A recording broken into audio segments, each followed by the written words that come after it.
Sir உச்சநீதிமன்றமே மாவட்ட ஆட்சியர்களை பார்த்து இப்படியான ஒரு கருத்தை சொல்லியிருக்காங்க. நான் எதிர்பார்க்கவே இல்லை. கோர்ட்டுக்கு போகிறதுக்கு முன்னாடி ஆஃபீஸருங்க என்ன வேணாலும் பண்ணலாம். ஓகேவா, ஈடிக்கு ஒரு லெட்டர் எழுதிட்டு வயிற்று வலி இது, வீட்டில் கருமாதி இருக்குது, வர முடியாதுன்ட்டு சொல்லலாம்.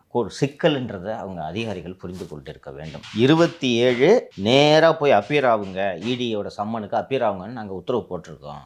போய் அப்பியர் ஆகாமல் இங்கே வந்து கேஷுவலாக இது அதுன்னு நீங்கள் சொல்லும் காரணம், இந்த அதிகாரிகளுக்கு நீதிமன்றங்களின் மேல் மரியாதை இல்லை, பயம் இல்லை என்பதை உணர்த்துகிறதுன்னு இருக்காங்க. இது ரொம்ப சீரியஸான வேர்ட்ஸ். 50 பிரிவு 3 கீழ் சம்மன் கொடுத்தா அட்டென்ட் பண்ணியே ஆகணும் அப்படின்னு தான் சட்டம் சொல்லுது. அப்போது எப்படி இவங்க அட்டென்ட் பண்ணாமல் போவாங்கன்னு சொன்ன உடனே இவங்க தேர்தல் வருதுன்றது ஒரு டிஃபென்ஸாக எடுக்கிறாங்க.